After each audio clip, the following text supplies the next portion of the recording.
Pada kesempatan hari ini kita bersyukur karena Tuhan memberi kita waktu, Tuhan memberi kita kesehatan, Tuhan memberi kita kesempatan untuk melayani Tuhan. Nah, pada kesempatan ini saya ingin saudara-saudara tetap fokus membangun kehidupan rohani kita, fokus membangun manusia roh kita, karena saya melihat bahwa apa yang sedang dijalani oleh gereja kita, dua hal besar. Yang pertama bertumbuh, dan yang kedua menjangkau. Sedang Tuhan buka jalan, sedang Tuhan berkati. Sebabnya pada kesempatan ini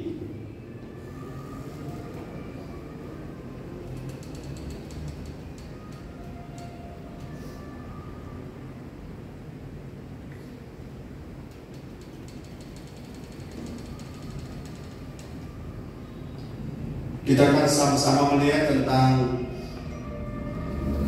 kalau gereja kita bergerak membangun manusia roh, maka akan berdampak pada orang-orang atau jiwa-jiwa akan terjangkau. Nah, penjangkauan jiwa-jiwa ini adalah dampak daripada kehidupan rohani atau dari pertumbuhan rohani kita. Jadi begini, kalau roh saudara dan saya bertumbuh, kalau rohani saudara dan saya bertumbuh, maka seperti pohon, kalau dia bertumbuh, dia pasti menghasilkan buah. Dia pasti menghasilkan sesuatu atau produk yang membuat orang lain bisa menikmati atau bisa terberkati. Jadi kalau kita hanya bertumbuh saja, kemudian orang-orang tidak tertarik untuk ikut Tuhan dengan mengikuti kita, maka itu adalah sesuatu yang perlu kita gumuli bersama agar jangan terjadi seperti itu. Haleluya. Boleh bilang haleluya. Saudara tetap bersemangat, amin. Nah, dampak rohani ingin saya bagikan hari ini. Dampak rohani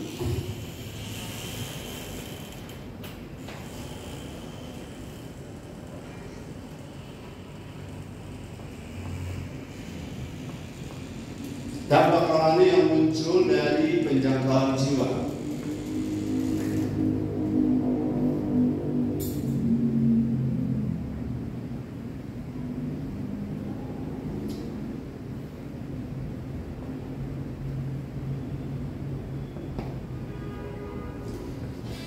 Jadi prinsipnya kalau kita menginjil atau kita memberitakan firman atau kita membawa jiwa, bagi kehidupan kita sendiri akan ada dampak atau akan ada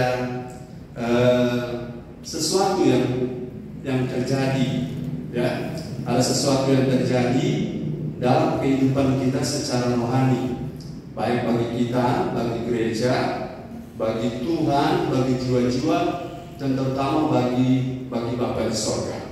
Nah, dalam materi yang akan saya bagikan kali ini ada 7 poin tentang dampak. Yang pertama, bahwa kalau kita menjangkau jiwa, katakan menjangkau jiwa, semuanya sama-sama menjangkau jiwa.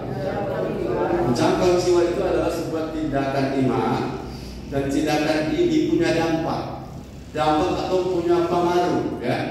Punya pengaruh. Coba saudara lihat kalau gereja itu punya gairah, punya semangat untuk menjangkau jiwa, mencari jiwa, maka akan berdampak pada banyak hal, pada suasana, pada pertambahan orang-orang, pada semangat, pada gairah. Dan itu harus kita sadari bahwa ada banyak gereja yang sudah stuck, ada banyak gereja yang sudah tidak punya dorongan lagi ke depan. Mereka sudah berpuas diri karena sudah punya gedung, punya jemaat, punya materi. Akhirnya lama-lama gereja itu bisa terjebak pada satu kondisi yang namanya kondisi gereja Laodikia, ya. Coba kita lihat di kitab Wahyu, ada satu gereja. Coba pintu itu ditahan supaya dia tidak bolak-balik. Pakai penahan.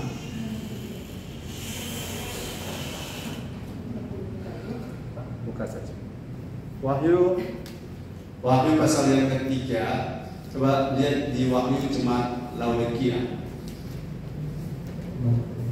Kitab Wahyu pasal berapa itu? Wahyu pasal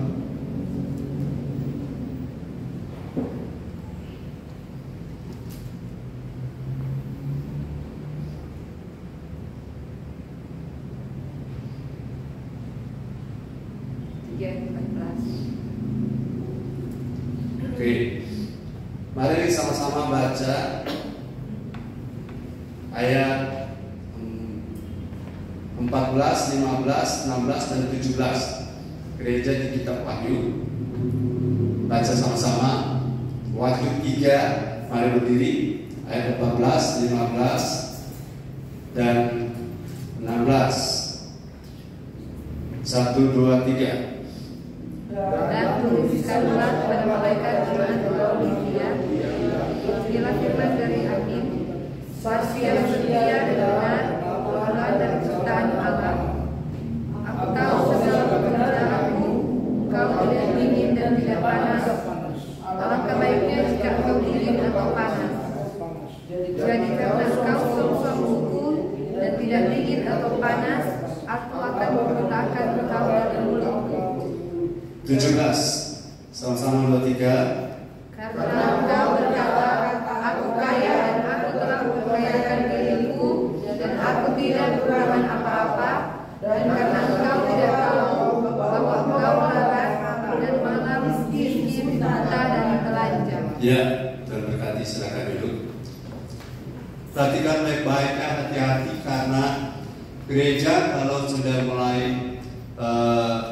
berlimpah materi, mulai berlimpah fasilitas, ya kita tidak menganut bahwa gereja itu sebaiknya miskin, gereja itu sebaiknya susah, rohani itu bisa dipertahankan. Bukan begitu ya. Tapi hati-hati gereja kalau mulai merasa ada punya materi, punya harta, atau punya berkat. Hati-hati karena di sini kalau tujuan kita, halo katakan tujuan, sama-sama tujuan. Kalau tujuan kita bergereja untuk diberkati, maka waktu materi kita bertambah, apalagi kita sudah merasa lebih dari cukup, maka ini sudah adalah sebuah peringatan bahaya, karena gereja Laodikia, ini gereja yang terakhir, gereja zaman kita ini, gereja Laodikia adalah gereja yang terjebak pada keadaan materi yang berlimpah. Mereka tidak kekurangan secara materi. Tapi perhatikan baik-baik, Tuhan tahu jadi lelah kita, Tuhan tahu perjuangan kita. Tapi gereja bisa terjebak pada satu kondisi yang namanya gereja sudah ada di zona nyaman. Katakan zona nyaman. Zona nyaman itu makan ada, minum ada, pakai ada, fasilitas pelengkap, mewah, lux, semuanya ada. Dan kenyamanan itu akan membuat orang lena, akan membuat orang mulai merasa biasa-biasa. Lebih bahaya lagi, saudara-saudara, sudah keadaan biasa-biasa, pas-pasan, kemudian kita mulai kehilangan semangat, kehilangan sukacita. Kita tidak akan beda dengan jemaat Laodikia. Nah, jemaat Laodikia ciri-cirinya adalah tidak panas, tidak dingin. Apa namanya? Suam-suam. Saya tidak ingin punya jemaat yang tidak panas, tidak dingin. Kalau panas ya panas, katakan panas ya panas. Kalau dingin ya dingin. Kalau tidak bergairah dengan Tuhan, total sekali tidak bergairah. Kalau mau bergairah dengan Tuhan, total bergairah. Jangan rasa-rasa begitu ya. Jadi kalau kita ada pada satu kondisi, ya, bilang panas tidak, dingin juga tidak, maka kita bisa terjebak pada situasi di mana kita merasa puas dengan orang-orang yang ada, kita puas dengan teman-teman yang sudah lama, kemudian kita rasa risih kalau ada teman yang baru, kemudian kalau ada jiwa baru tidak sesuai selera kita mulai merasa risih dan mulai pasang batas, pasang jarak, dan kita hanya akrab dengan orang-orang kita saja, orang-orang selevel, orang-orang yang punya kedudukan, punya materi, dan kita hanya bisa akrab dengan orang-orang seperti itu. Itu bahaya bagi gereja. Katakan bahaya. Karena salah satu bahaya yang di jemaat Efesus adalah jemaat gereja meninggalkan kasihnya yang semula. Kasih yang semula mulai tergerus oleh karena kenyamanan. Kenyamanan itu berbahaya. Sekali lagi, kenyamanan itu berbahaya. Bukan berarti susah, miskin itu baik, tidak. Tapi kenyamanan tanpa kesadaran tentang pentingnya kita untuk mengikuti agenda Tuhan itu berbahaya. Berbahaya karena apa? Jemaat ini, jemaat yang tidak kekurangan materi, jemaat Laodikia tidak kekurangan fasilitas. Tapi Tuhan bilang, kamu tidak panas, tidak dingin, dan aku akan apa? Aku akan memuntahkan kamu. Ya, memuntahkan artinya Tuhan sendiri tidak tertarik lagi dengan apa yang menjadi aktivitas jemaat Laodikia. Saudara, kalau Tuhan sudah tidak tertarik dengan aktivitas kita, fokus kita yang sudah mulai berubah, itu Tuhan bisa tarik semuanya. Ya, Tuhan bisa tarik semuanya. Apa yang kekal di dunia? Pekerjaan Tuhan bisa ambil. Ya, materi, rumah, mobil Tuhan bisa ambil. Kesehatan Tuhan bisa ambil. Tuhan ambil bukan karena Tuhan jahat, tapi karena Tuhan tahu bahwa orang-orang seperti ini, seperti anak yang terhilang, itu nanti sadar ketika sudah ada di titik nadir, ketika sudah tinggal mau makan, ampas bayi saja tidak diizinkan, baru sadar. Nah, kalau cara itu membuat orang bisa balik pada Tuhan, Tuhan akan mengizinkan cara itu terjadi. Dan Tuhan akan mengizinkan cara itu terjadi. Saudara kan sudah pengalaman, lihat waktu orang susah, orang itu bisa cari Tuhan sungguh-sungguh. Sudah pengalaman toh?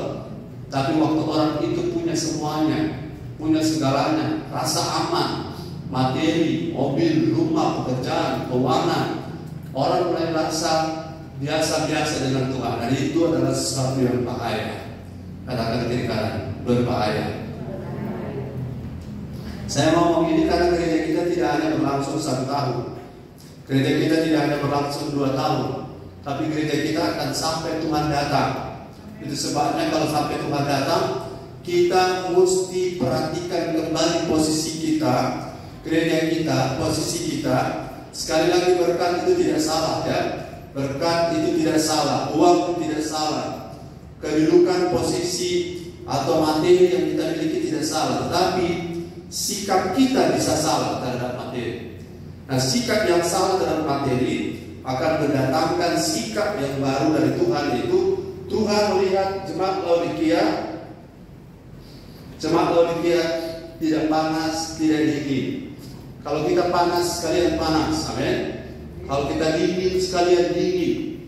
Kalau tidak mau Tuhan, ya sudah sekalian tidak mau Tuhan. Jangan hanya memerlukan Tuhan kalau kita sakit saja, atau kita memerlukan Tuhan pada saat kita ada masalah. Tapi pada saat kita baik-baik saja, kita tidak perlu Tuhan. Itu Tuhan tidak suka sama sekali. Katakan amin. Tuhan tidak suka jemaat yang hanya datang pada Tuhan pada saat lagi susah. Ya, karena kadang-kadang begitu, ya. Orang nanti kalau sudah pada kepepet, sudah muncul sakit ini, ya, yang paling parah kalau saudara, orang-orang kalau sudah sakit tumor, kanker, itu baru mau bacakan cari Tuhan. Tapi banyak terlambat, ya. Banyak terlambat karena selama sehat mereka anggap Tuhan itu biasa-biasa saja. Selama sehat mereka anggap Tuhan itu seperti dokter. Saya cari dokter karena saya butuh. Tapi kalau tidak, saya tidak pernah akan ke dokter. Saya ingin jemaat Community Believers Knowledge Manado buka mata. Katakan buka mata. Belum semua bilang. Sama-sama, buka mata. Jangan terbuai dengan materi. Ya, sampai situ. Jangan terbuai dengan berkat, jangan terbuai dengan posisi. Tuhan itu baik dan Tuhan memberkati kita bukan untuk kepentingan kita, tapi Tuhan memberkati kita untuk kepentingan Tuhan. Haleluya. Kalau kepentingan Tuhan sudah mulai tidak ada pada kita, maka untuk apa Tuhan memberi segala fasilitas itu? Itu sebabnya hari ini saya ingin saudara, salah satu yang ada di hati Tuhan, salah satu isi hati Tuhan, katakan isi hati Tuhan. Isi hati Tuhan adalah Ia tidak mau ada yang binasa. Saudara, ayat ini sangat terkenal. Hati Tuhan itu 2 Petrus 3 ayat yang ke-9. Tolong gantian giliran membaca 2 Petrus 3 ayat yang ke-9. Coba lihat isi hati Tuhan yang harus ada pada kita.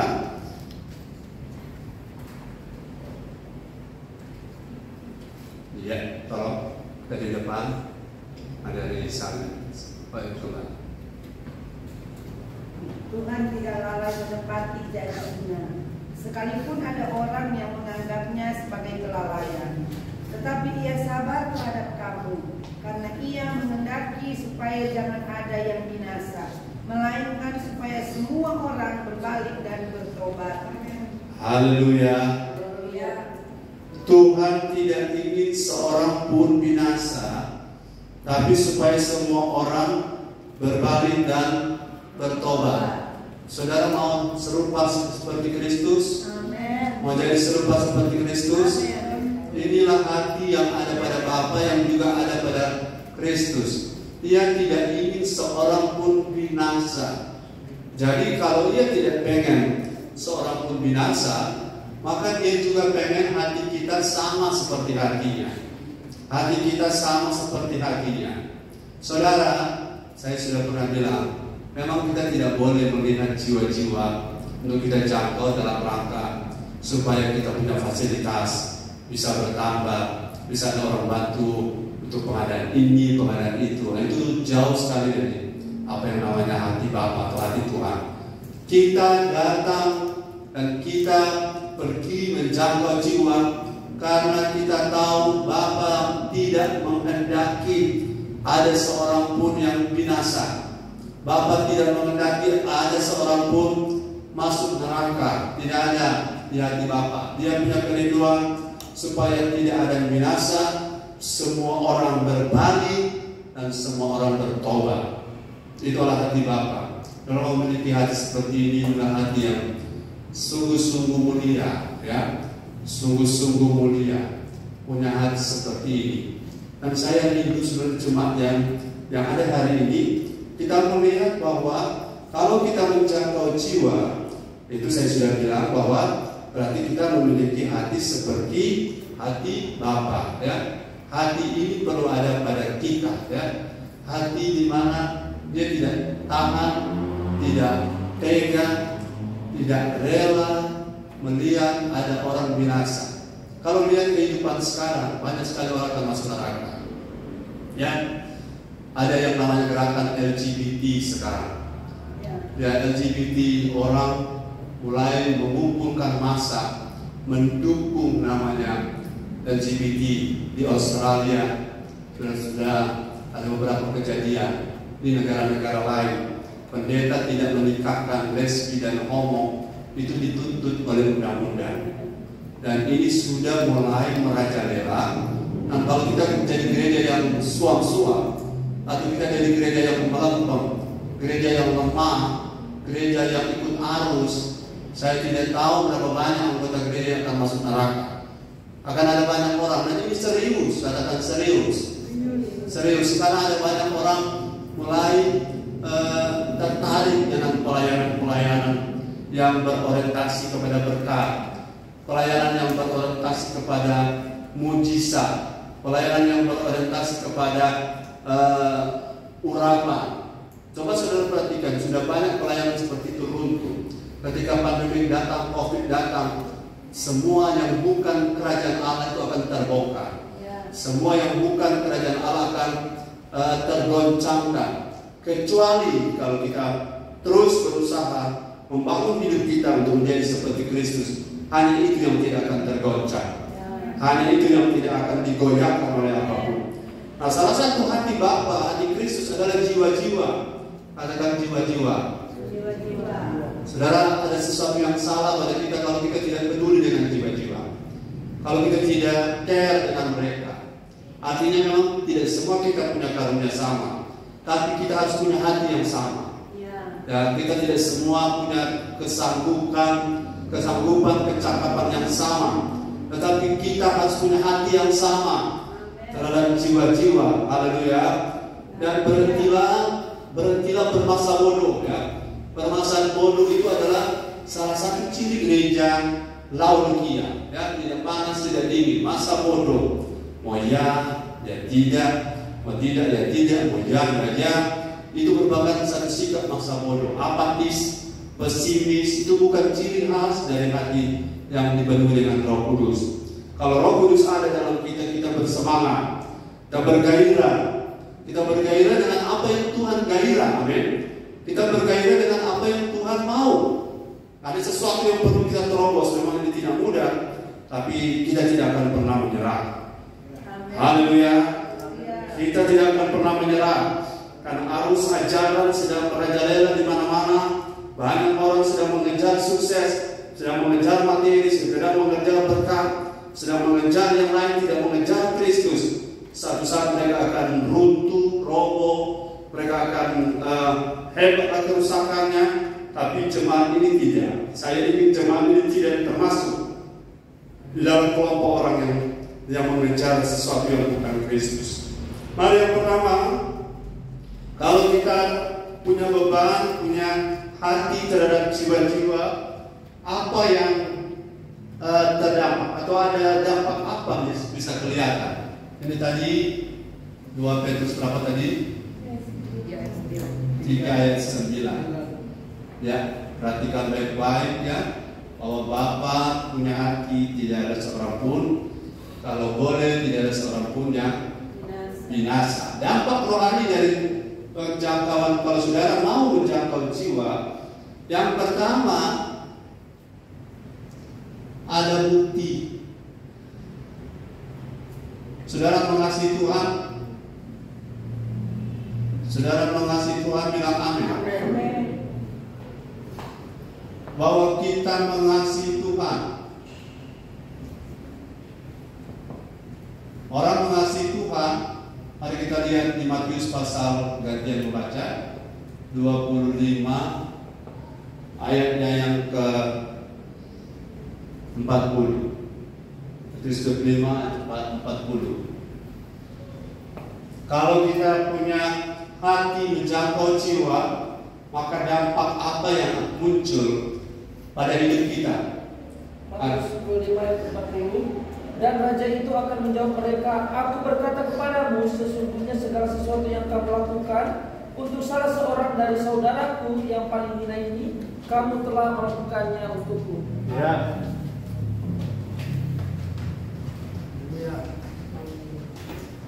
Apakah saudara mengasihi Tuhan? Amin. Apakah saudara mengasihi Bapa di surga? Amin. Nah, buktinya adalah beban terhadap jiwa-jiwa. Beban. Kan waktu itu ada pertanyaan, Tuhan, bila mana kami melihat engkau lapar? Bila mana kami melihat engkau kekurangan? Bila mana kami melihat engkau tidak berpakaian? Bila mana kami melihat Tuhan ada di penjara? Ini pertanyaan yang Tuhan Yesus jawab. Perhatikan, segala sesuatu yang kau lakukan pada orang-orang kecil ini, pada orang-orang susah, pada orang-orang termarginal, pada orang-orang yang terpinggirkan, pada orang-orang yang terlantar atau tidak diperhatikan oleh banyak orang. Kamu kalau melakukan untuk mereka itu, ingat, kamu telah melakukan untuk aku karena kamu mengasihi aku. Haleluya. Saya tidak ingin kita jadi gereja yang egois. Kalau gereja egois, semua dari kita untuk kita. Tapi kita tidak lagi seperti itu. Kita mau cari gereja yang mau melihat orang-orang yang butuh. Ada orang ya, mau ke gereja sekarang transportasi saja tidak ada. Tidak ada uang transport. Sampai ada saya lihat ada jemaat, dia sewa mobil. Dia sewa mobil dari uang pribadinya. Itu teman-temannya atau paling tidak dia berusaha supaya teman-temannya bisa ke gereja dengan uang yang ada padanya. Saya yakin hati seperti ini, orang-orang seperti ini adalah orang-orang yang sungguh-sungguh mengasihi Tuhan dan tidak ego. Ya. Salah satu ciri manusia yang sama adalah, mari kita lihat, manusia yang sama. 2 Timotius 3 ayat 1. 2 Timotius 3 ayat 1. Saudara-saudara, saya berharap tidak ada di gereja kita ini 2 Timotius 3 ayat 1. Lihat saudara. Selanjutnya 2 Timotius 3 ayat 1, ketahuilah bahwa pada hari-hari terakhir akan datang masa yang sukar. 2. Ayat yang kedua, manusia akan mencintai dirinya sendiri dan menjadi hamba uang. Mereka akan memual dan menyombongkan diri. Mereka akan menjadi pemfitnah. Mereka akan berontak terhadap orang tua dan tidak tahu berterima kasih. Tidak mempedulikan agama. Ayat yang ketiga, tidak tahu mengasihi, tidak mau berdamai. Sampai situ dulu. Ayat 2 ada tulis ya, mencintai apa? Mencintai diri sendiri, atau bahasa yang keren itu apa namanya? Egois. Berhentilah jadi jemaat gereja yang egois. Saya bilang ini karena ini serius. Ada banyak orang di sini tidak ada, di luar itu egois. Egoisnya adalah diri sendiri, suka diperhatikan, tapi memperhatikan orang lain tidak mau. Memperhatikan, kita diperhatikan itu baik, tapi kita memperhatikan itu lebih baik. Katakan amin. Memerhatikan orang-orang yang marginal. Marginal itu artinya ada, kita ada di dalam, mereka ada di luar. Ya. Mereka, kalau kita bisa makan sehari 3 kali, mereka makan sehari sekali saja sudah luar biasa. Kita bisa gonta-ganti pakaian bagus di lemari kita. Dalam setahun ada pakaian yang kita tidak sempat gunakan, bahkan sampai sudah badan kita naik, pakaian itu tidak bisa lagi kita gunakan. Tapi ada orang hanya itu bajunya, hanya itu dia pakai berulang-ulang. Dan kalau orang-orang di gereja tidak melihat seperti ini, saya yakin bahwa Tuhan akan melihat pada waktu aku susah, pada waktu aku telanjang, pada waktu aku lapor, kamu tidak memperhatikan aku, kamu tidak peduli. Gereja tidak boleh egois. Gereja tidak boleh egois. Sekali lagi katakan bersama saya, gereja tidak boleh egois. Saudara-saudara, melihat diri sendiri itu baik, tapi jangan berpusat pada diri sendiri. Kita harus melihat orang lain sama seperti Kristus melihat mereka. Itulah hati yang Tuhan taruh pada kita. Memang kita belum bisa mungkin seperti orang lain bisa beri lebih, tapi paling tidak saudara bisa kirim dorongan, motivasi, kekuatan lewat saudara punya HP. Saudara bisa ambil quote atau kutipan yang gembala buat untuk kuatkan orang lain. Jangan semuanya hanya untuk kita saja, tapi untuk orang lain. Kita tidak akan buang banyak tenaga, energi hanya dengan mengirimkan sesuatu pada orang-orang yang perlu didukung, perlu dikuatkan, perlu dimotivasi. Kalau kita mau berhenti jadi jemaat yang egois, katakan amin. Kita tidak mau hanya setiap minggu hanya kita punya diri yang kita pikirkan untuk bagaimana saya bisa ke gereja, tapi kita naik level, bagaimana melalui saya orang lain juga bisa bertemu Tuhan. Bagaimana fasilitas yang saya punya orang lain boleh tertolong lewat apa yang Tuhan beri pada saya. Fasilitas yang saya punya orang lain bisa terbantu untuk mereka bisa bertemu Tuhan. Coba bayangkan satu orang bisa datang ibadah dan dengan firman rohnya dikuatkan.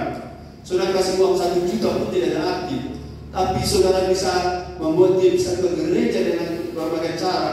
Itu dalam membuat saudara berinvestasi di sorga, karena saudara melakukannya untuk Tuhan. Katakan amin. Amin. Haleluya. Haleluya. Mari katakan haleluya 3 kali yang keras. 2, 3. Haleluya.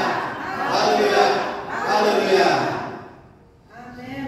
Saya mau sharing begini. Kalau saudara ada acara ibadah, ada pesta, ada makan minum, ada nyanyi-nyanyi, lalu boleh berteriak-teriak sampai farol, konfirman seperti ini tidak direspon, itu ada yang aneh. Ya. Kalau saudara bisa berteriak-teriak sampai, kalau di rekaman saya lihat buka main, kalau rupa di pasar kalah. Tapi kalau kita respon firman, kita perlu seimbangkan, ya, kasih seimbang, ya, karena kita punya fokus membangun manusia roh, bukan membangun jiwa. Amin. Ya. Kalau ekspresi jiwamu begitu berapi-api terhadap sesuatu yang menghibur, maka saudara harus seimbang dengan merespon firman. Katakan amin. Amin. Merespon firman itu adalah sebenarnya roh diberi makan oleh firman. Ya. Jadi jangan tidak seimbang. Malah kalau boleh sisi jiwa kita delay, kemudian sisi roh yang berkobar-kobar. Haleluya. Karena jika tidak demikian, kita akan jadi jemaat seperti Laodikia, bersemangat untuk sesuatu yang tidak harusnya semangat, dan tidak bersemangat untuk sesuatu yang harusnya semangat. Jangan terbalik. Katakan amin. Haleluya. Kita mesti bersemangat pada sesuatu yang sebenarnya perlu disemangati. Ayo cari jiwa, itu yang perlu kita semangati. Kalau cuma makan-makan itu biasa, kalau cuma nyanyi-nyanyi itu biasa. Tapi kalau kita punya roh itu berkobar-kobar, kemudian kita juga bergairah. Jadi saya ajarkan di jemaat ini, jangan salah fokus. Ya. Katakan jangan salah fokus. Jangan salah fokus. Fokusnya kita adalah roh kita. Amin. Kalau roh kita bangun, manusia jiwa kita akan tertransformasi. Ya. Dan tubuh kita akan mengikuti berakselerasi untuk kita bisa sehat. Jadi jangan terbalik, terputar atau sungsang, ya, seperti mengandung kaki di bawah, harusnya kepala di bawah, ya, keluarnya mudah. Tapi kalau kaki di bawah itu memang menderita kita, ya. Jadi gereja harus bersemangat pada sesuatu yang harus disemangati. Amin. Katakan amin. Amin. Bukan bersemangat pada sesuatu yang sebenarnya bukan tujuan, bukan fokus. Kalau dengan firman begini saudara tidak bergairah, kita mesti ubah. Katakan amin. Amin. Jadi kalau saudara berhadapan dengan fakta, kalau banyak orang sudah bersemangat, 1-2 orang saudara tidak bersemangat, berarti itu tergantung situasi. Ya. Kita tidak boleh semangat tergantung situasi, Ya. tapi semangat kita tergantung roh di dalam Yes. kita. Amin. Katakan amin. Amin. Itu yang namanya semangat asli. Yes. Spirit yang asli itu bukan karena jumlah orang, ya. Kalau saudara punya gembala tergantung jumlah orang, kalau banyak bersemangat gembala khotbah, hanya 1-2 orang saudara kita baca ayat lah, sudah selesai kita langsung tutup. Tidak begitu, karena fokus saya bukan apa yang kelihatan. Ya. Mari jangan arahkan mata kepada apa yang kelihatan, arahkan mata kepada apa yang tak kelihatan. Amin. Karena yang tak kelihatan itu kekal, yang kelihatan itu sementara. Katakan amin. Jadi jiwa-jiwa ini spiritnya harus sama dengan hati Bapa. Kemudian kalau kita melakukannya, menjangkau jiwa, dampaknya ada bukti bahwa kita itu mengasihi Tuhan, benar-benar mengasihi Tuhan. Sudah benar-benar mengasihi Tuhan. Amin. Yang mengasihi Tuhan bilang haleluya. Haleluya. Itu yang pertama. Yang kedua, sudah benar-benar mengasihi Tuhan, maka Tuhan akan mengasihi saudara lebih lagi. Amin. Haleluya, haleluya. Haleluya. Kemudian kalau saudara menjangkau jiwa, begini, ini efek yang namanya efek, saya tidak mau pakai istilah biasa, efek di mana 1 orang bertobat, seisi rumah bertobat. 1 orang dipulihkan, 1 kampung bisa dipulihkan. 1 suku, 1 orang bisa dipulihkan, 1 kota, 1 suku bisa dipulihkan. Ini kejadiannya dalam Yohanes pasal 4. Ada kalau kita menjangkau jiwa ada dampak. Ada dampak. Ya, dampak ini yang luar biasa. Ada pemulihan. Katakan pemulihan. Pemulihan. Pemulihan hidup orang banyak. Dan ini luar biasa. Kalau saudara bisa menjangkau 1 dan 1 itu bisa menjangkau orang lain, maka orang banyak akan diselamatkan, dipulihkan. Hari kita lihat Yohanes pasal 4 ayat yang ke 28 sampai 30. 28 sampai 30. Yohanes pasal 4. Saudara berkaitan dengan haleluya. Haleluya. Glory haleluya. Baca. Yohanes 4 ayat 28 Ya. sampai 30. Maka perempuan itu meninggalkan tempayannya di situ lalu pergi ke kota dan berkata kepada orang-orang yang ada di situ, "Mari lihat, di sana ada seorang yang mengatakan kepadaku segala sesuatu yang telah kuperbuat. Mungkinkah dia Kristus itu?" Maka mereka pun pergi keluar kota lalu datang kepada Yesus. Mereka itu di kota Samaria. Perempuan ini adalah perempuan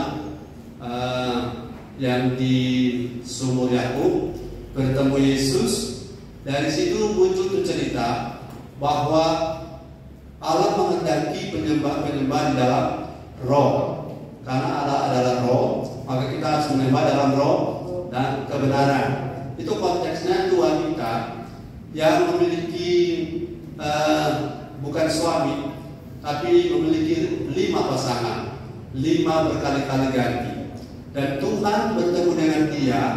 Lihat ya, kalau saudara mau melayani orang, kalau kita mau melayani, kita tidak harus melayani orang yang baik-baik, yang bagus-bagus. Tapi Yesus justru dia melayani orang yang tidak dianggap oleh masyarakat, tidak dihitung, bahkan dia dianggap sampah masyarakat. Tetapi dia mengalami perjumpaan, katakan perjumpaan dengan Yesus. Dan dia berubah. Perempuan Samaria ini dia berubah. Dan ketika dia berubah, dia kembali ke kotanya, kota Samaria. Dan di situ orang-orang banyak bertobat mulai dari waktu itu. Penginjilan dari perempuan ini membuat orang banyak bertobat di Samaria pertama kali. Saya bayangkan kalau ada satu orang berubah, dia akan berdampak pada orang lain. Karena begini, kalau orang ini orang kenal, orang ini biasa berdusta. Tapi karena ketika saudara menangkan dia berubah, tidak lagi suka berdusta. Maka teman-teman yang biasa berdusta dengan dia akan kagum. Akan ada suatu perubahan, pemulihan pada orang-orang yang jadi teman selama ini dari wanita ini. Dan pemulihan dari orang-orang itu terjadi. Saya yakin sedang terjadi di gereja kita. Ketika orang-orang datang dan mereka lihat dipulihkan, coba lihat, begitu mudah mereka membawa orang, kan? Begitu mudah mereka ajak orang, karena yang mengajak ini mereka lihat hidupnya berubah. Haleluya. Nah, kalau kita bertahun-tahun tidak berubah, itu sebabnya kita tidak bisa mengajak orang, karena orang tahu kita malas, ya. Sampai hari ini masih malas. Tapi bukan kita, mereka ya. Di sini kita semua rajin, katakan amin. Kalau kita rajin, tadinya malas, kemudian orang melihat perubahan ini, mereka tertarik. Haleluya. Dan ketertarikan mereka itu bisa mengubah mereka. Nah, kalau mereka berubah, haleluya. Inilah tujuan kenapa kita bertumbuh di gereja ini. Karena kita mau jadi seperti Kristus, kemudian kita seperti Kristus juga menjangkau orang-orang yang terhilang. Dan kalau mereka diubahkan, akan banyak orang di belakang mereka akan turut diubahkan. Kalau mereka diubahkan, ada banyak orang di belakang mereka yang akan turut diubahkan. Haleluya. Yang ketiga, coba lihat dalam 2 Timotius 2 ayatnya yang ke-25 sampai 26.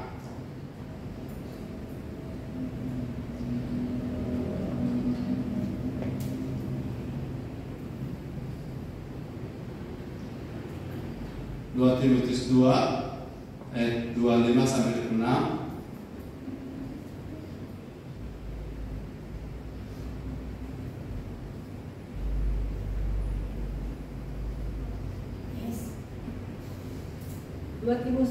Dua Timotius 2 ayat yang ke-25 hingga ke-26.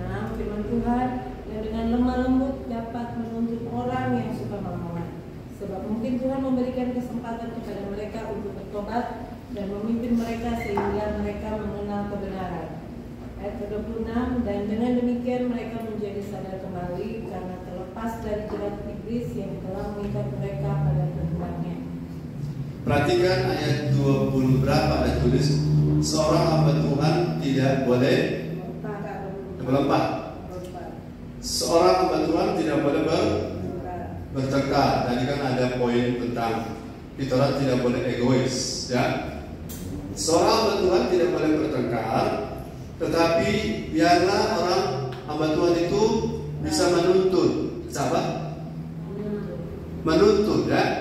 Menuntut orang bisa dipulihkan. Mungkin Tuhan beri kesempatan pada orang itu lewat kita. Jadi kita ini, saya yakin di perjanjian baru, di dimensi kerajaan Allah, kita semua ini hamba Tuhan. Katakan hamba Tuhan.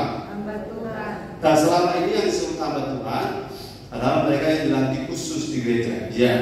Tapi secara umum kita bukan hamba dosa lagi, bukan?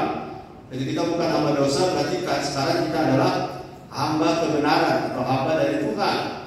Jadi sebagai bukti bahwa kita betul-betul hamba Tuhan, punya hati hamba, adalah ketika kita menjangkau jiwa, orang-orang terjangkau, orang-orang tertolong, itu betul-betul menjadi bukti bahwa kita ini betul hamba Tuhan. Karena hamba Tuhan bisa membuat orang berbalik, Jangan jadi jemaat yang membuat orang kecewa. Amin. Jadi orang jadi tawar hati untuk ikut Tuhan. Kecewa, tawar hati karena melihat cara hidup kita. Saya kasih contoh, ya. Kalau saudara misalnya jemaat baru, kemudian saudara duduk mendengarkan firman, saudara punya sekali lagi saudara adalah jemaat baru, ini simulasi jemaat baru. Saya kasih contoh, ya.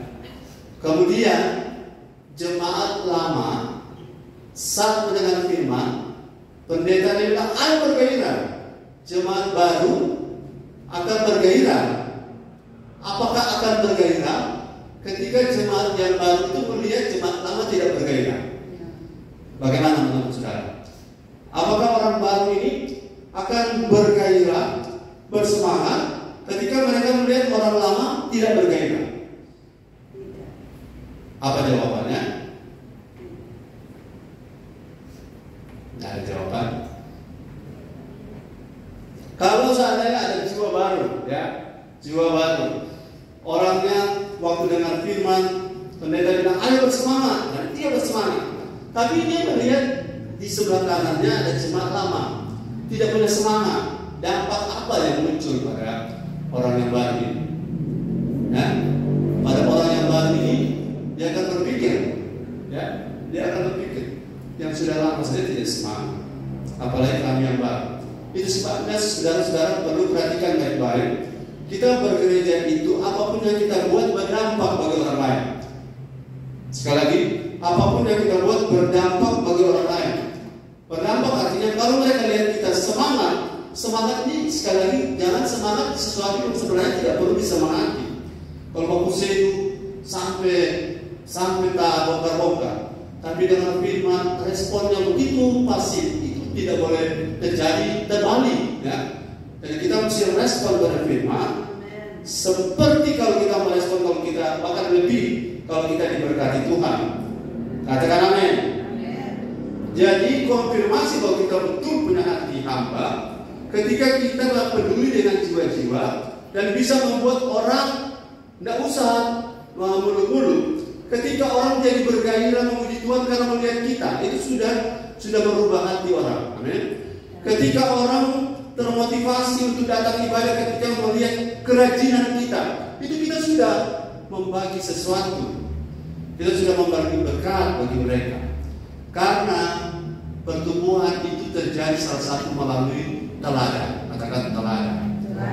Saya akan kerja berat, saudara. Hamba Tuhan akan kerja berat. Kalau setiap kali ada orang datang baru, mereka tidak lihat teladan di yang orang-orang yang sudah ada. Kalau mereka tidak lihat teladan, misalnya, maaf ya, ini orang baru, tidak ada kamu orang lama semua kan? Siapa yang orang baru? Saldi. Kita mau tanya juga Saldi. Saldi contoh orang yang baru.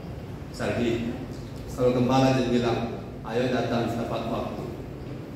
waktu pertama kali gembala bilang begitu, Sally bilang pikiran. Harus cepat banget. Tapi kalau lihat yang lama-lama terlambat, Sally pikiran apa? Kalau yang lama terlambat, boleh terlambat, soalnya yang lama bisa terlambat. Ya, bahasa itu yang membuat gembala jadi susah. Karena yang baru-baru akan berpikir terlambat boleh terlambat, karena yang lama juga begitu. Itu dua cowok dan cewek itu dan ada tadi dia ada acara. Siapa? Mereka itu tidak pernah terlambat, tapi saya kerja kerasnya luar biasa dalam bekerja, harus memberi pemahaman, beri pemahaman. Karena mereka, saya ulangi lagi, itu pembelajaran lebih masuk cepat kalau ada teladan. Katakan teladan. Teladan itu lebih efektif daripada kata-kata. Kalau kita memiliki cara hidup yang menjadi teladan, contoh, kalau kita misalnya berlaku bersemangat, bersukacita, bergairah dalam hal dengan firman, orang-orang yang baru ikut, mereka akan punya spirit yang sama. Katakan amin. Nah, kalau ini terjadi, maka di alam roh, saudara, itu atmosfernya mudah para WL, tidak perlu kerja keras, para musik tidak perlu kerja keras, karena atmosfernya itu kondusif, sama-sama saling bergerak, dan tidak ada yang seperti cuma meledihkan. Oke, sampai di sini paham? Bilang amin. Saudara-saudara, kan sudah saya ulang tadi, memang untuk jadi egois itu godaannya luar biasa, ya. Jadi egois itu godaannya sangat kuat. Pengen sekali diperhatikan, tapi kita sulit memperhatikan karena orang lain itu terbangun atau tersandung juga gara-gara kita. Amin. Orang lain terbangun atau tersandung juga karena faktor kita. Oke, yang selanjutnya yang keempat ada dampak rohani. Kalau kita menjangkau jiwa, itu dampak rohaninya adalah ada perluasan, makin luas kerajaan Allah, perluasan kerajaan Allah.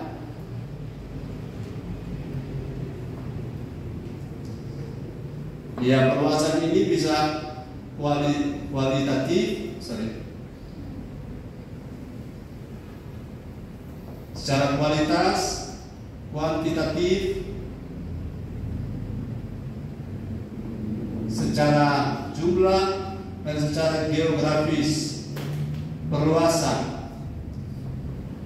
Kita baca Kisah 1 ayat 8. Kisah 1 ayat 8. Saya pesan begini, saudara, jangan menyerah dan jangan contohi apa yang salah. Setuju dengan saya? Katakan amin. Jangan menyerah dan jangan contohi apa yang salah. Karena kita punya pola adalah Kristus. Kita punya contoh adalah Yesus. Katakan amin. Mulai dari ayat 6, coba ayat 6 sampai 8. Kisah 1 ayat 6 sampai 8. Maka bertanyalah mereka yang berkumpul di situ, Tuhan, maukah Engkau pada masa ini memulihkan kerajaan bagi Israel? Jawabnya, Engkau tidak perlu mengetahui masa dan waktu yang ditetapkan Bapa sendiri menurut kuasanya. Tetapi kamu akan menerima kuasa kalau Roh Kudus turun ke atas kamu, dan kamu akan menjadi saksiku di Yerusalem dan di seluruh Yudea dan Samaria dan sampai ke ujung bumi. Ya. Ayat 6 sampai ayat 8 itu soal kerajaan. Orang ngomong soal kerajaan Israel, tapi Tuhan bilang soal kerajaan Allah. Kalau saja saudara dan saya terus bergerak dengan jiwa-jiwa baru, jiwa-jiwa yang perlu ditolong, maka kerajaan Allah akan makin extend, advance, dan pokoknya akan makin diperluas. Ini perluas bukan soal jangkauan saja, tapi soal kualitas orang-orang. Saya rindu saudara-saudara, kita semua terus bergerak dan tidak pernah menyerah. Never give up, amin.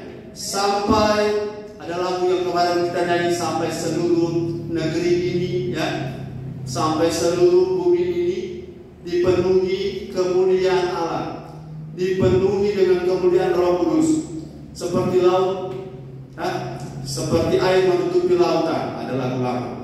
Jadi secara kualitatif, kerajaan Allah secara geografis, saya berkerinduan kita akan memenuhi kota Manado dengan hadirat Allah, melalui kita membagi-bagikan kebenaran tentang membangun manusia roh, membangun menjadi seperti Kristus. Makin lama akan berdampak, makin lama akan berubah banyak orang. Saya rindu kita akan menjadi gereja yang ada bahasa Inggrisnya bilang gereja yang usual dan ada gereja yang unusual. Katakan gereja unusual. Sekali lagi, unusual itu artinya kita bukan gereja yang lazim, kita bukan gereja yang biasa, tapi kita menjadi gereja yang unusual. Unusual ini artinya tidak lazim. Kalau yang lazim, sekali seminggu ibadah sudah luar biasa. Kalau yang lazim, saudara yang penting sudah hadir, itu sudah luar biasa. Tapi yang unusual, kita berkobar-kobar bersemangat dengan firman berbeda, amin. Kita melakukan firman dengan kekuatan Roh Kudus.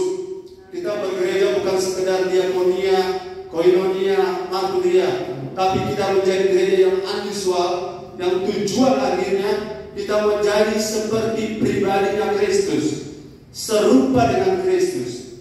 Dan saya yakin saudara-saudara, ini tidak akan pernah dapat digagalkan oleh apapun, tidak akan dapat dikalahkan oleh siapapun. Karena gereja yang sebenarnya adalah eklesia, di mana gereja yang sebenarnya batu karangnya adalah Yesus. Yesus adalah batu dasar kita, dan Allah mau tidak berkuasa atas gereja. Allah mau tidak dapat mengganggu. Karena apa? Karena Kristus adalah dasar yang teguh dari gereja kita. Saya yakin saudara akan ada banyak yang terjadi ke depan. Yang kelima, Yakobus 5 ayat 20.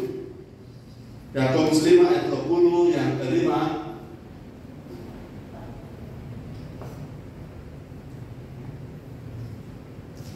Ada pertukaran nilai kehidupan.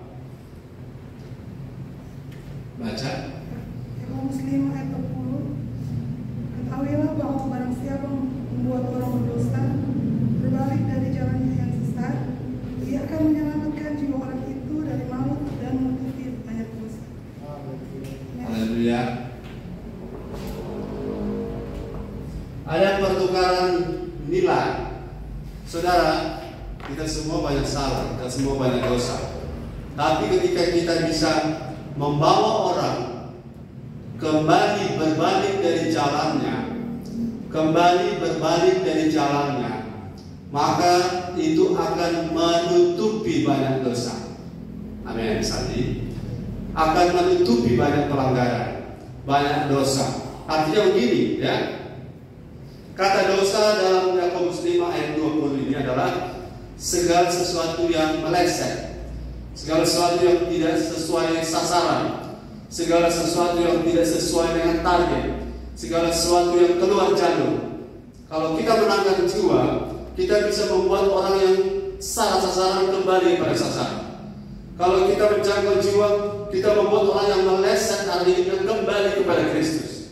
Kemudian ketika orang itu ada di luar jalur, saudara, kalau kereta api tahu ya, kereta api di Sulawesi tidak ada kereta api, cuma ada di Matos. Jadi kereta api itu kalau dia keluar di rel, seluruh kekuatan, seluruh tenaga, sumber daya apabila dia ada di luar rel, dia ada di luar daripada rel kereta, maka dia akan kehabisan tenaga, tapi tidak akan pernah kemana-mana. Betul ya? Semangat di kereta, kalau dia ada di keluar jalur, jadi akan menutupi banyak dosa. Maksudnya begini, akan membuat banyak orang yang keluar jalur kembali lagi ke jalur, kembali lagi ke jalan yang sesuai sasaran, kembali ke destinasi hidup saudara, seperti hidup saudara dan saya. Destinasi kita, saya ulang-ulang, kita ditetapkan tujuan akhir hidup kita menjadi seperti Kristus, menjadi serupa Kristus. Katakan kiri kanan, tepuk sedikit manis, tolong samping kiri kanan, menjadi serupa Kristus. Haleluya. Jadi serupa Kristus ini adalah destinasi kita. Kalau kita bisa menangkan banyak orang bisa dikembalikan, haleluya, dikembalikan kepada agenda Bapa untuk menjadi serupa Kristus. Haleluya. Never give up. Jangan pernah menyerah. Haleluya. Yang ke-6, Markus 10 ayat 45.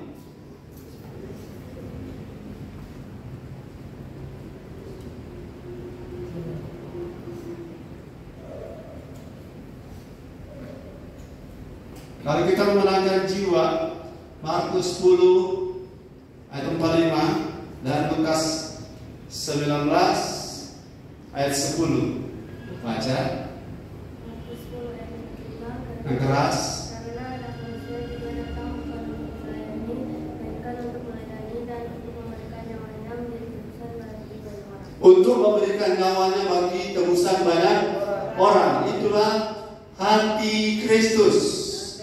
Rela mati untuk banyak orang diselamatkan. Itulah hati Kristus yang sejati. Lukas 19 ayat 10.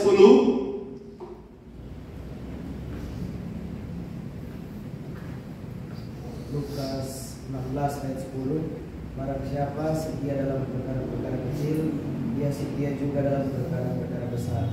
Dan 19. Lukas 19. Lukas 19 ayat 10. Berapa ya tadi?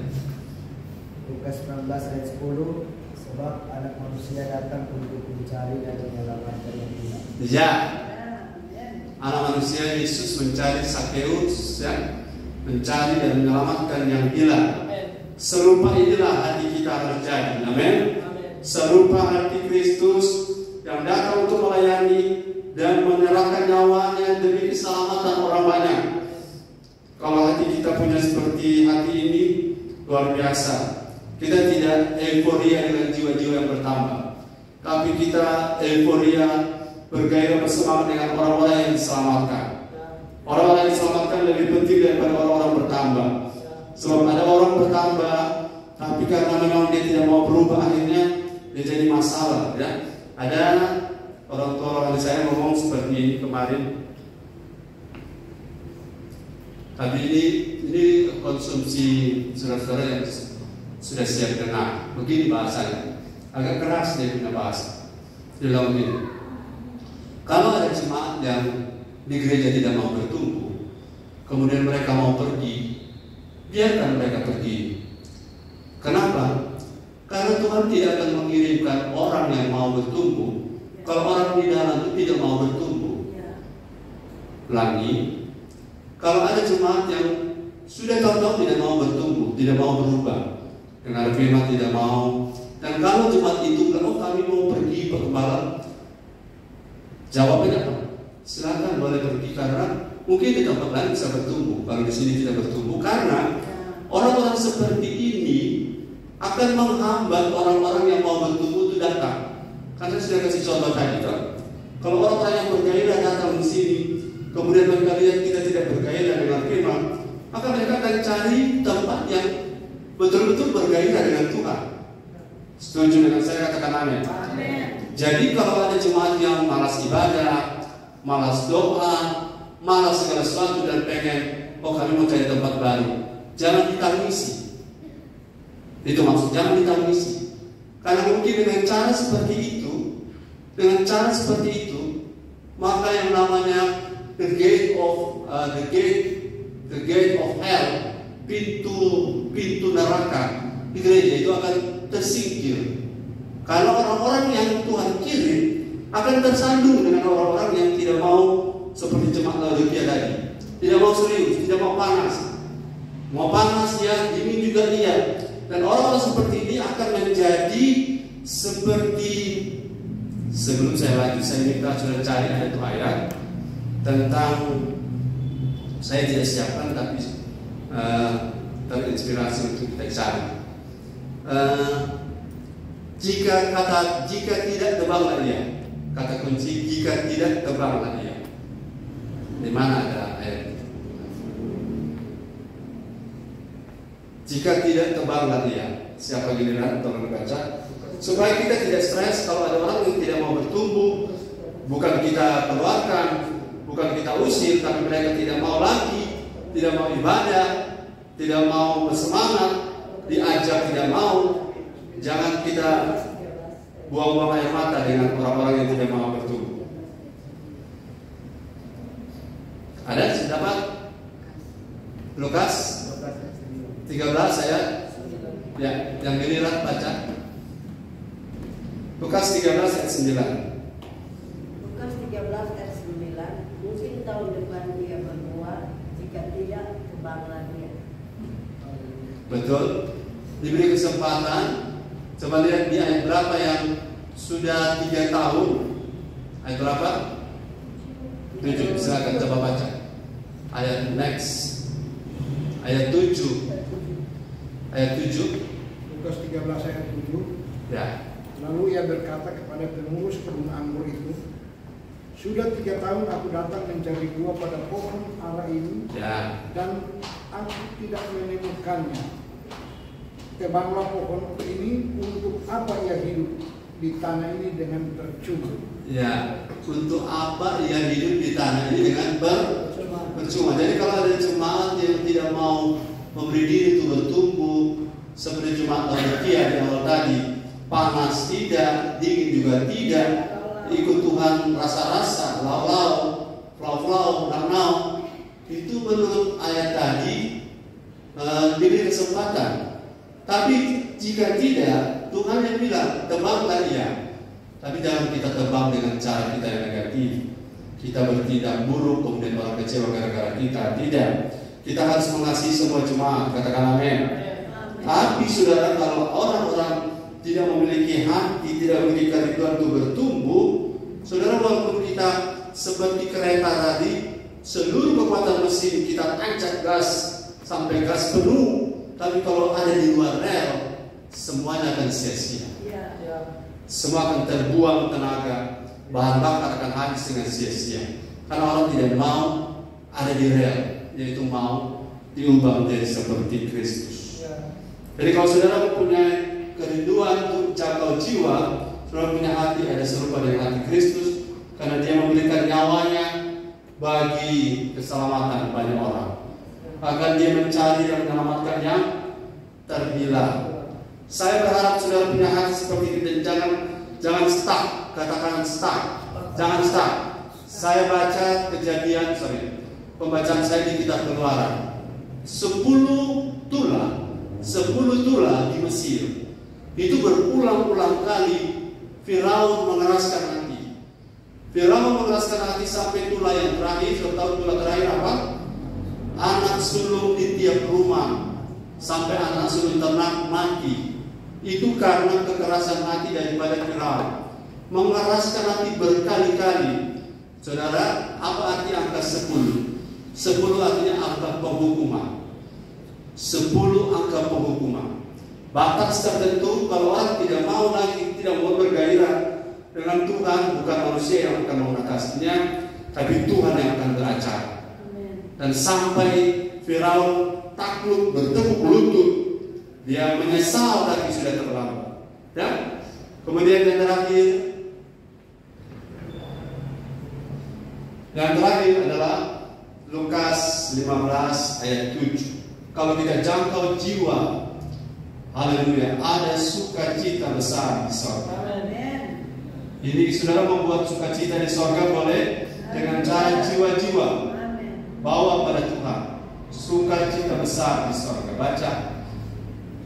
Lukas 15 ayat 7. Aku berkata kepadamu, demikian juga akan ada sukacita di sorga karena satu orang berdosa yang bertobat. Iya. Lebih daripada sukacita karena 99 orang benar yang tidak memerlukan pertobatan. Ya, perhatikan ayat itu. Ada orang benar tapi tidak mau, tidak butuh pertobatan. Masih lebih baik satu orang berdosa tapi mau bertobat, mau berubah. Yang 99 itu bagi sorga tidak ada arti. Karena apa? Orang benar tapi tidak memerlukan pertobatan. Apa arti? Stuck namanya.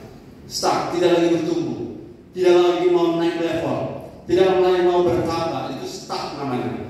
Jadi orang-orang seperti ini nilainya walaupun ada 99, tapi di mata sorga satu yang mau bertobat berubah itu lebih bernilai daripada 99 yang stuck. 99 seperti jemaat Laodikia. Saya berharap semua kita jemaat bergairah, katakan amin.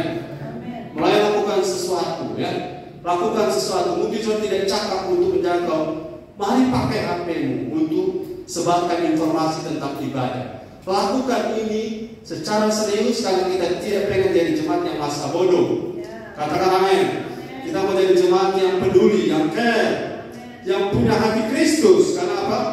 Kristus rela mati demi keselamatan orang banyak. Dan inilah hati yang harus ada pada hati kita. Kita tidak boleh masa bodoh. Saya ulang-ulang ya. Tidak boleh masa bodoh, tidak boleh pesimis, tidak boleh apatis, dan tidak boleh egois. Karena ciri-ciri orang-orang seperti ini itulah yang akan masuk dalam masa kesukaran. 2 Timotius 3 ayat 1. Secara lahiriah ibadah, ya. Secara lahiriah hadir, ya. Tapi bergairah dengan Tuhan tidak. Secara lahiriah ada aktif, ya. Tapi hati Tuhan dia tidak punya.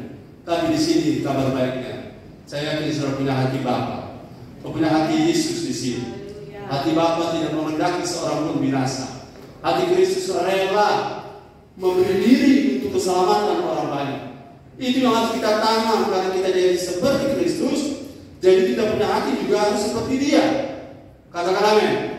Jadi roh masa bodoh mari kita dobrak. Mari saya ajak saudara berdoa. Angkat tangan saudara. Sikara bara-bara batak karabaya sikara bara-bara sik. Ya bara-bara batak karabaya. Roh masa bodoh. Roh masa bodoh, roh apatis, roh pesimis, roh spirit penonton yang mengganggu banyak orang di luar sana. Jangan ada di sini dalam nama Yesus. Jangan beroperasi di gereja ini. Roh yang suam-suam, roh yang tidak panas, tidak dingin, jangan ada di gereja ini. Hamba tolak sebagai orang tua rohani, sebagai kepala sidang, jangan ada punya tempat di sini dalam nama Yesus. Roh yang bergairah, berkobar-kobar ada di sini, dan semua roh yang lain menyingkir dalam nama Yesus. Karena Tuhan punya rencana kami menjadi gereja eklesia, bukan gereja yang lemah, bukan gereja yang melempem, gereja yang ikut arus. Tapi Allah mau tidak berkuasa atas gereja ini. Apa yang dikerjakan oleh iblis di tempat lain membuat orang tidak berdaya, jangan terjadi di sini. Tidak terjadi di sini. Karena di sini ada Roh Kristus. Dalam tiap kami ada Kristus. Dan kami berkobar-kobar untuk seperti Kristus punya hati. Dan kalau kami salah selama ini, ampuni kami, ubahkan kami, agar kami tidak terlibat dan terhisap dalam kegiatan agamawi tanpa ada kehidupan, kegiatan pelayanan yang tanpa ada hati. Kami berdoa dalam nama Yesus. Dalam roh terbuka dan terhubung dengan sorga, dan terjadi hari ini dalam nama Yesus. Haleluya. Semua yang percaya katakan amin. Beri tepuk tangan untuk Tuhan Yesus. Haleluya. Amin.